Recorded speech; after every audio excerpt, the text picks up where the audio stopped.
just like Alice, because that is exactly what happened to her. As Alice sat warm and sleepy, trying to listen to her sister read, and daydreaming of how she would make books much more interesting, and how she would make a world with less sense and more nonsense, and how she might or might not make a chain of daisies, a white rabbit ran by. Now Alice didn't think it was strange to see a rabbit, but she did think it was very strange to see this rabbit take out a watch and to hear him say,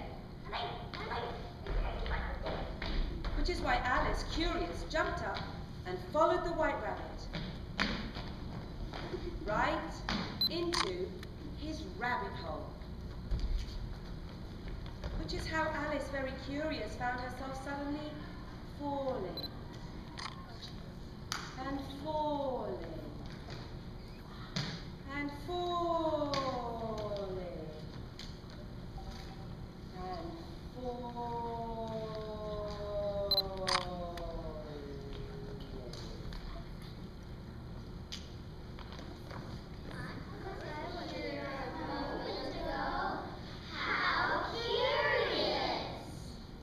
Alice saw the white rabbit disappear through a tiny door.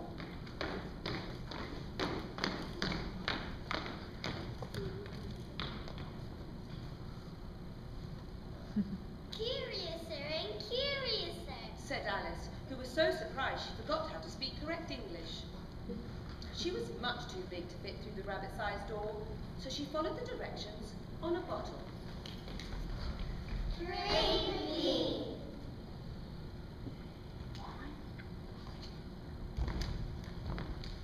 Alice shrank down to just the right size and grabbed the doorknob.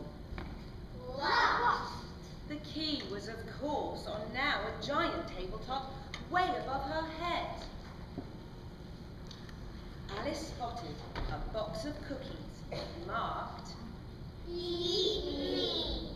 She followed directions again, and she grew and grew and grew until she was much too big to fit through any door. Alice felt so sad.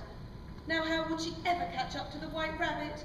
She cried gallons of giant tears. Luckily, the tears floated the drinking bottle right into her giant hand. She drank. She shrank. Now tiny Alice floated on the sea of her own salty tears, right through the keyhole. The waves of giant tears washed Alice ashore and into the woods.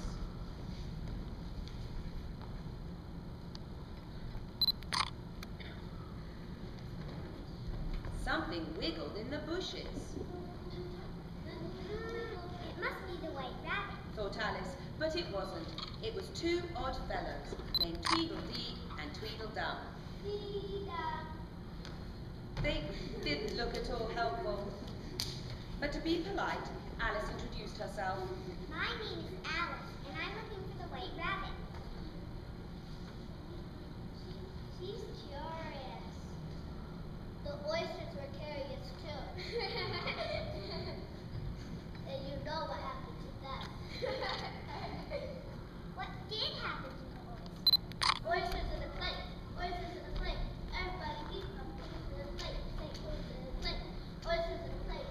Everybody eat some oysters in a plate. Oysters in a plate. Oysters in a plate. Everybody eat some oysters in a plate. You have to sing. That's a very sad story. But it has a moral. If you're an oyster. Oysters in a plate. Oysters in a plate. Tweedledum and Tweedledee started reciting more strange poems, so Alice snuck away to search deeper into the forest for her white rabbit. A loaf of bread and butter flew lazily overhead, I'll go get more slime. said Alice.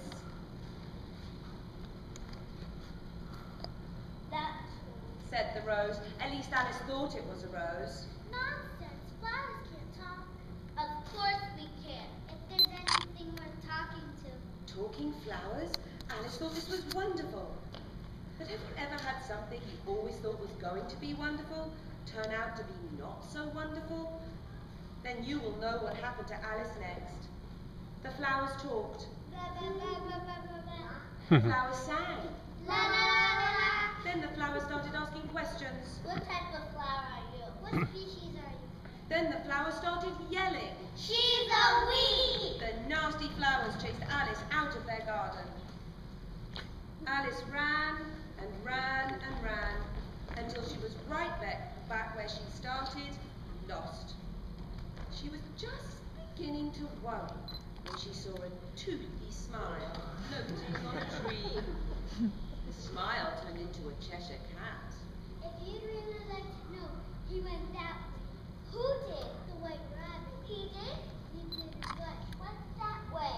Who did? The white rabbit. What rabbit? No, if I were looking for a white rabbit, I'd ask the Mad Hatter. But I don't want to go among mad people. Oh, you can't help that. Most everybody here is mad. Wahaha! Then he disappeared. Alice found the Mad Hatter and the March Hare having a tea party to celebrate their unbirthdays. A very, very birthday to me. To who? To me. Oh, you. A very, very birthday to you. To me? To you. Oh, me. No room! No room! No room! But I thought there was room. Don't you know it's very rude to sit back without being invited? Very rude indeed. Very rude indeed. What are you guys celebrating? Our unbirthday. Why, it's my unbirthday too. The Mad Hatter and the March Hare cheered. Hooray! They poured tea everywhere. A little sleeping dormouse woke up and joined the celebration by reciting a poem that sounded almost familiar, but not quite right. Twinkle, twinkle, little bat, where I wonder where you're at. Up above the sky so high, like a tea tree in the sky. The dormouse fell back asleep. Alice thought this tea party was too curious, even for her. So when the March Hare asked her to stay for more tea, she answered, I don't have the time. The time, the time, who's got the time? and like an answer to the question, a small figure hopped through the hedge, looking at his watch, saying, Wait, I'm late. For a very important thing. The white rabbit! The Mad Hatter grabbed the White Rabbit's watch and held it to his ear. No wonder you're late. Your watch is exactly good behind. The Hatter and the Hare popped open the White Rabbit's watch. They buttered the gears. They sugared the springs. They strawberry jammed the wheels. Tick-tock, tick-tock, tick-tock, blam! Time exploded. The Mad Hatter and the March Hare picked up the White Rabbit and heaved him over the hedge. 1, 2, 3. This is the stupidest tea party I've ever been to. And it was.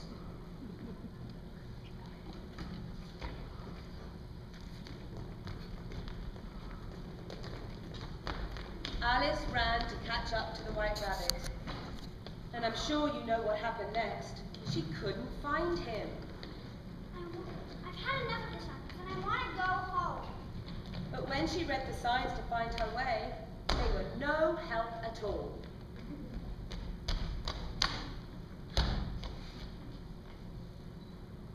I want to go home, but I can't find my way. Alice grew sadder and sadder and sadder.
Alice tried to tell her sister all about the Mad Hatter, unbirthdays, Cheshire Cat, and the Queen of Hearts, and especially the White Rabbit.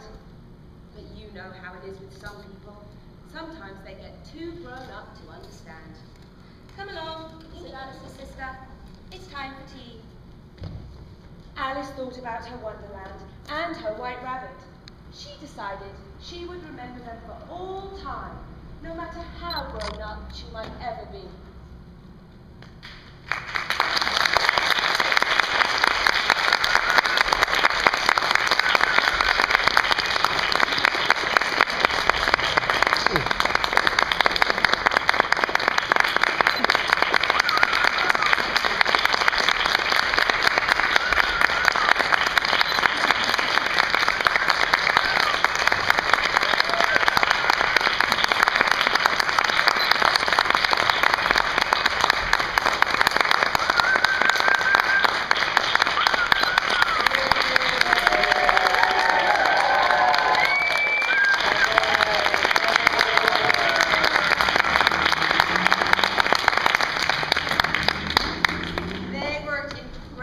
Hard this week. I hope you could get a sense of that. We're so proud of them.